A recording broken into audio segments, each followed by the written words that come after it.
একটি গণ অভ্যুত্থান হয়েছে। এই অভ্যুত্থানে প্রায় 2000 ছাত্র জনতা রাজনৈতিক কর্মী শহীদ হয়েছে, 30,000 আহত হয়েছে। কিন্তু এখনো পর্যন্ত শহীদের প্রকৃত তালিকা আমরা জানি না। এখনো পর্যন্ত শহীদ পরিবারকে ক্ষতিপূরণ দেওয়া হয়নি। এখনো পর্যন্ত আহতরা হাসপাতালের বিছানায় কাতরাচ্ছে। একটু আগে পিজি হাসপাতাল থেকে একজন আহত যোদ্ধা আমাকে মেসেজ করলেন যে ঠিক মতো চিকিৎসা পাচ্ছে না। সাংবাদিক ভাইরা, আমার মোবাইল আপনারা দেখতে পারেন, এরকম অসংখ্য মোবাইলে দেখবেন অসংখ্য মেসেজ। আহতরা তাদের পরিচিত জনকে মেসেজ করছে, আমাদেরকে ঠিক মতন চিকিৎসা দেওয়া হচ্ছে না। কি কারণ? সরকারের কি অর্থের সমস্যা নাকি মানসিক সমস্যা?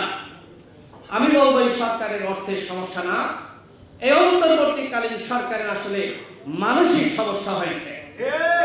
তারা বোঝে না কিভাবে রাষ্ট্র চালাতে হয়, তারা বোঝে না কিভাবে পুলিশকে দিয়ে, র্যাবকে দিয়ে, বিজিবিকে দিয়ে ফাংশন করাতে হয়। যে কারণে এখনো পর্যন্ত দেখবেন জেলার বিভিন্ন জায়গায় মারামারি, খুনাখুনি, হানাহানি, চাঁদাবাজি, হিংসা, বিদ্বেষ। আমার জেলা ঝিনাইদহ সদর হাসপাতালে আমি গিয়েছিলাম সেখানকার রোগী দেখার জন্য। আমি দেখলাম যে বিএনপি জামাতের কর্মীদেরকে আওয়ামী লীগের নেতা কর্মীরা কুপিয়ে হাসপাতালে পাঠিয়েছে। এই খবর কি আমাদের উপদেষ্টারা জানে? আজকে তারা বলছে আগামী নির্বাচনে আওয়ামী লীগ অংশ নিতে পারবে না। তো বাবারা, তোমরা কেন আওয়ামী লীগের সাংগঠনিক কার্যক্রম নিষিদ্ধ করছো না? তোমরা কেন আওয়ামী লীগের নিবন্ধন স্থগিত করছো না?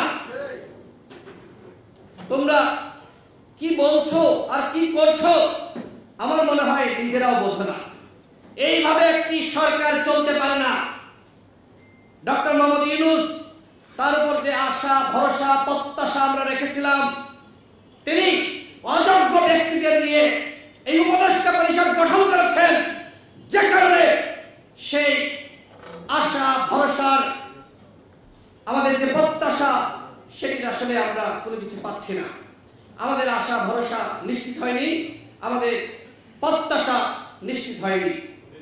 এই যে উপদেষ্টা পরিষদ আপনারা দেখেছেন, মাজা ভাঙ্গা একটি উপদেষ্টা পরিষদ, কমর ভাঙ্গা একটি উপদেষ্টা পরিষদ। এক একজন সরকারে বসে এক এক ধরনের রাজনৈতিক বক্তব্য দেয়। আপনারা যদি রাজনৈতিক দল গঠন করতে চান তাহলে পদত্যাগ করেন, আর যদি দল গঠন করার এত খায়েশ থাকে তাহলে কেন উপদেষ্টা হলেন? কেন? কি কারণ?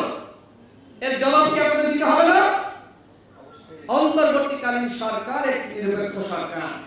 এই সরকারের কোন উপদেষ্টা যদি কোন দল গঠনের সাথে জড়িত হয় তাকে আগে পদত্যাগ করতে হবে। ক্ষমতার চেয়ারে বসে দল গঠন করা যায় না, যাবে না, সেটি দেশের জনগণ মানবে না।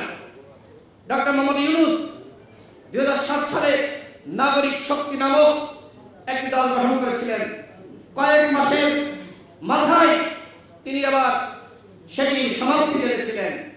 দল গঠন যে এত সহজ না, সেইটা কিন্তু আমাদের প্রধান উপদেষ্টা জানে।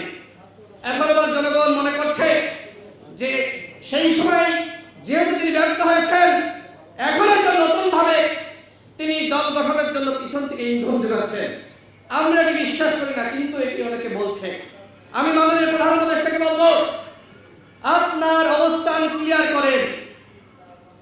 এই যে দল গঠনের আলাপ আলোচনা চলছে, আপনি এই দল গঠনের সাথে জড়িত আছেন কিনা, আপনার কোন ইন্ধন আছে কিনা, আপনার কোন সহযোগিতা আছে কিনা, সেটি আপনাকে ক্লিয়ার করতে হবে। এই অভ্যুত্থানের নায়ক কারা, মালিক কারা? আমাদের সভাপতি নুরুল হক নূর, আপনারা দেখেছেন যে তিনি এই অভ্যুত্থানের সময় বলেছিলেন এই সরকারের 90% পতন হয়ে গেছে, তোমরা 10% ধাক্কা দাও। আমাদের 11 জন শহীদ হয়েছে, আমাদের অসংখ্য সহযোদ্ধা গুলিবিদ্ধ হয়েছে, আমাদের অসংখ্য সহযোদ্ধা তারা ক্ষতির শিকার হয়েছে, নির্যাতন নিপীড়নের শিকার হয়েছে, গ্রেপ্তার হয়েছিলেন। আজকে আমরা দেখলাম যে একটি উপদেষ্টা পরিষদ গঠিত হয়েছে। সেই উপদেষ্টা পরিষদ হলো একটি একপাক্ষিক উপদেষ্টা পরিষদ। আমরা এই সময় বলেছিলাম জাতীয় সরকার গঠন করেন। এমনকি যখন প্রধান উপদেষ্টা প্রথম সংলাপ ডাকলেন, সেই সংলাপে আমাদের সভাপতি নুরুল হক নূর এবং আমি উপস্থিত হয়েছিলাম। আমাদের দলের পক্ষ থেকে আমাদের সভাপতি বলেছিলেন, জাতীয় সরকার যদি গঠন করা না হয় তাহলে আপনারা দেশ চালাতে পারবেন না। এখন উপদেষ্টা নাহিদ ইসলাম তিনি কি বলছেন? তিনি বলছেন যে আমরা জাতীয় সরকার গঠন করতে চেয়েছিলাম, কিন্তু বিএনপির কারণে পাই নাই। বিএনপি যে জাতীয় সরকারে যেতে চায় না। আপনারা ওই সময় কেন বললেন না? কেন আপনারা সংবাদ সম্মেলন করে বললেন না যে আমরা জাতীয় সরকার গঠন করতে চাই, আমরা দেশের জনগণের সহযোগিতা চাই, এই রাষ্ট্র বিনির্মাণে রাষ্ট্রকে সুসংগঠিত করার জন্য জাতীয় সরকারের কোনো বিকল্প নাই। আপনারা বলতেন বিএনপি চাইনি বলে আপনারা চাননি। আমি মনে করি এইটা মূলত বিএনপির ঘাড়ে বন্দুক রাখা এবং বিএনপির উপরে ব্যর্থতার দায় চাপানোর অপচেষ্টা। দেখেন বিএনপির মহাসচিব যে বক্তব্য দিয়েছে, যদি আপনি রাজনৈতিকভাবে এই বক্তব্যের বিবেচনা করেন, এই বক্তব্যে কোনো ভুল নাই। একই বক্তব্য জামাতের আমিরও দিয়েছেন।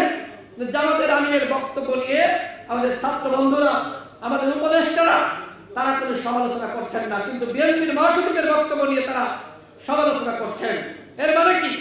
তারা যে আগামীতে একটি দল গঠন করতে চায়, বিএনপি যেহেতু সরকারে চলেই যাচ্ছে, তারা বিরোধিতা হওয়ার কারণে এখন থেকে এই ধরনের বক্তব্য শুরু করেছে।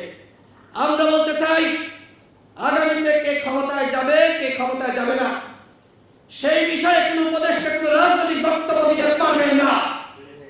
যদি কোনো রাজনৈতিক বক্তব্য দিতে হয়, ওই উপদেষ্টার পদ ছাড়তে হবে। দল গঠন করবেন, ভালো কথা, কোনো আপত্তি নাই, শুভকামনা জানাচ্ছি, কিন্তু কিংস পার্টি গঠন করলে দেশের জনগণ মানবে না। আমরা কি বলেছি? আমরা হাসিনার সময় বলেছি, হাসিনা যদি চেয়ারে থাকে, ক্ষমতায় থাকে, প্রধানমন্ত্রী থাকে, তার অধীনে আমরা নির্বাচনে যাব না। হাসিনার অধীনে বাংলাদেশে কোনো সুষ্ঠু নির্বাচন হতে পারে না। হতে পারে বন্ধুগণ? হাসিনার অধীনে কোনো সুষ্ঠু নির্বাচন হতে পারে না। এই কথা আমরা বারবার বলেছি, আমরা সেই নির্বাচন বর্জন করেছি। এখন যদি কোনো কোনো উপদেষ্টার সহযোগিতায় দল গঠিত হয় এবং সেই দলের প্রতি উপদেষ্টাদের আশীর্বাদ থাকে, তাহলে আগামীতে যে নির্বাচন হবে সেই নির্বাচন কি ফেয়ার হতে পারে? সেই নির্বাচন ফেয়ার হবে না। এই উপদেষ্টা পরিষদকে বলবো, নিরপেক্ষভাবে আপনারা রাষ্ট্র পরিচালনা করেন। আপনাদের নিরপেক্ষতার যথেষ্ট ঘাটতি রয়েছে। আপনারা কাউকে কাউকে সুবিধা দিচ্ছেন আর কাউকে কাউকে আপনারা বঞ্চিত করছেন। এইভাবে রাষ্ট্র চলতে পারে না। সংগ্রামী সাথী ও বন্ধুগণ, আমি বক্তব্য বাড়াবো না। সরকারকে সর্বশেষ আমরা বলতে চাই, আপনাদের কোন কোন উপদেষ্টা তারা নিজের এলাকায় গিয়ে রাজনৈতিক দলের নেতার মতন সংবর্ধনা দিচ্ছে। উপদেষ্টারা, অন্তর্বর্তীকালীন সরকারের উপদেষ্টারা, তারা কি সংবর্ধনা গ্রহণ করতে পারে বন্ধুগণ? কোনোভাবে গ্রহণ করতে পারে না। সরকারকে বলবো, যারা অযোগ্য উপদেষ্টা রয়েছে এদেরকে সরিয়ে দেন। যদি প্রকৃত পক্ষে রাষ্ট্র সংস্কার করতে চান, তাহলে সবার আগে গণহত্যার বিচার করতে হবে। আওয়ামী লীগের সাংগঠনিক কার্যক্রম স্থগিত করতে হবে, নিবন্ধন স্থগিত করতে হবে। আওয়ামী লীগের পান্ডাদেরকে ওয়ার্ড পর্যায় থেকে, উপজেলা পর্যায় থেকে গ্রেফতার করতে হবে, জেলা পর্যায় থেকে গ্রেফতার করতে হবে। আমরা দেখছি যে পতিত স্বৈরাচার সরকারের সাবেক স্বরাষ্ট্রমন্ত্রী তিনি ইন্ডিয়ান গণমাধ্যমে বক্তব্য দিচ্ছে। আমি ইন্ডিয়াকে বলবো, ওরা স্বৈরাচার, ওরা গণহত্যাকারী। আপনারা কিভাবে ওদেরকে আশ্রয় দিচ্ছেন? কিভাবে ওদের বক্তব্য প্রকাশ করছেন? আপনারা জনগণের সাথে, বাংলাদেশের জনগণের সাথে কিন্তু বেইমানি করছেন। আমরা বাংলাদেশের জনগণ ইন্ডিয়ার আধিপত্য মেনে নেয়নি। ইন্ডিয়াকে বলবো বাংলাদেশের জনগণের সাথে বন্ধুত্ব এবং মর্যাদার সম্পর্ক তৈরি করুন। ভাগ্যমিক সম্পর্ক, হাসিনার মতন স্বামী স্ত্রীর সম্পর্ক আমরা মানতে পারি না। আমরা ইন্ডিয়ার সাথে অবশ্যই সম্পর্ক চাই, তবে সেই সম্পর্ক হতে হবে ন্যায্যতা, সেই সম্পর্ক হতে হবে দেওয়া নেওয়া। একপাক্ষিক কোন সম্পর্ক ইন্ডিয়ার সাথে থাকবে না। আমরা ইন্ডিয়ার সাথে সম্পর্ক চাই সেই ধরনের যে সম্পর্ক রয়েছে চীনের সাথে, আমেরিকার সাথে, পৃথিবীর অন্যান্য রাষ্ট্রের সাথে যে সম্পর্ক থাকবে, ইন্ডিয়ার সাথে আমাদের সেই একই সম্পর্ক থাকবে। আমরা যুদ্ধ চাই না, কিন্তু আপনি যদি আমাদের কাছ থেকে সবসময় নিয়েই যান আর কিছু না দেন, ওই হাসিনা যেটি বলেছিল যে ইন্ডিয়াকে যা দিয়েছি ইন্ডিয়া জীবন মনে রাখবে, আমরা ভাই এই সম্পর্ক চাই না। সংগ্রামী সাথী বন্ধুগণ, আজকে পেশাজীবী অধিকার পরিষদ যে প্রোগ্রাম আয়োজন করেছে, আমাদের প্রত্যাশা অনেক ছিল, আমাদের সেই প্রত্যাশা পূরণ হয়নি, কোনো প্রাপ্তি হয়নি। সরকার পদে পদে ব্যর্থ হয়েছে। একজন ব্যর্থ উপদেষ্টা, স্বরাষ্ট্র উপদেষ্টাকে নিয়োগ দিয়েছে, যিনি বাংলাদেশের আইন শৃঙ্খলা পরিস্থিতি মোটেও নিয়ন্ত্রণ করতে পারছে না। পারছে না। দেখবেন এলাকায় যান, খোঁজ নেন যে কি ধরনের বিশৃঙ্খলা চলছে। পুলিশের কথা কেউ শুনতে চায় না, দেখবেন র্যাবের কথা কেউ শুনতে চায় না। এক জায়গায় মারামারি হচ্ছে, অথচ পুলিশ কোনো অ্যাকশন নেয় না। পুলিশ দাঁড়িয়ে দেখে, মনে হচ্ছে যে পুলিশের কোনো শক্তি নাই। এই হচ্ছে অবস্থা। পুলিশকে বলবো, জনগণের বেতন এবং ভ্যাটের ট্যাক্সের টাকা আপনাদের, জনগণের ভ্যাট ট্যাক্সের টাকা আপনাদের বেতন দেওয়া হচ্ছে, সুতরাং আইন শৃঙ্খলা রক্ষা করা আপনাদের দায়িত্ব। পুলিশের মধ্যে, র্যাবের মধ্যে পতিত স্বৈরাচারের অনেক দশর রয়েছে। সরকার এখনো পর্যন্ত যারা, যে সকল পুলিশ, র্যাব এবং বিজিবির কর্মকর্তারা ছাত্র জনতার বুকে সরাসরি গুলি চালিয়েছিল, তাদেরকে এখনো গ্রেপ্তার করেছে? গ্রেপ্তার করে নাই। সর্বশেষ যে কথা না বললেই না, আপনারা দেখবেন যে উপদেষ্টা নাহিদ ইসলাম ১/১১ কথা বলছেন। দেখেন, অতীতে যে ১/১১ বাংলাদেশে হয়েছে, ফখরুদ্দিন মঈনুদ্দিনের সরকার, এই ১/১১ সব থেকে বড় ভুক্তভোগী হবে দেশের জনগণ এবং বিএনপি। এখন কি আসলে এটি বিশ্বাসযোগ্য যে বিএনপি আরেকটি ১/১১ চাই? বিএনপি আরেকটি ১/১১ চাই না। বরং আপনারা দেখেছেন যে নেত্র নিউজের সম্পাদক তাসনিম খলিল, তিনি একটি পোস্ট করেছেন সামাজিক যোগাযোগের মাধ্যমে। সেখানে তিনি বলেছেন যে এই সরকারের উপদেষ্টাদের আশপাশে ১/১১ কুশীলবরা ঘুরে ফিরে বেড়াচ্ছে। তার মানে কি? তার মানে ১/১১ বিএনপি চায় না, বরং এই সরকারের কোন কোন উপদেষ্টা ১/১১ চায়। আমরা বাংলাদেশের আগামী নির্বাচন চাই। আমরা চাই না এই সরকার ব্যর্থ হোক। আমরা চাই না তৃতীয় পক্ষ ক্ষমতা গ্রহণ করুক। আমরা চাই না সেনাবাহিনীর হাতে ক্ষমতা যাক। আমরা চাই একটি অবাধ, সুষ্ঠু, নিরপেক্ষ নির্বাচনের মাধ্যমে আগামীতে একটি দল ক্ষমতা আসবে। কোন দল আসবে সেই সিদ্ধান্ত নেবে বাংলাদেশের জনগণ। কিন্তু আপনারা নতুন নতুন দল গঠন করে ক্ষমতায় আসার চেষ্টা করবেন, কিংস পার্টি গঠন করে আপনারা আবারও দেশের নেতৃত্ব দিবেন, সেই স্বপ্ন আপনারা দেখেন না। আপনারা সফল হন, আমরা আপনাদেরকে সহযোগিতা করব। আপনারা ব্যর্থ হলে বাংলাদেশের জনগণ ব্যর্থ হবে। আমরা আপনাদেরকে সহযোগিতা করছি, কিন্তু আমাদের সহযোগিতার সুযোগ নিয়ে যদি আমাদের সাথে ছিনিমিনি খেলেন, আমাদের সাথে প্রতারণা করেন, সেটি আমরা মেনে নিব না। সবাইকে ধন্যবাদ।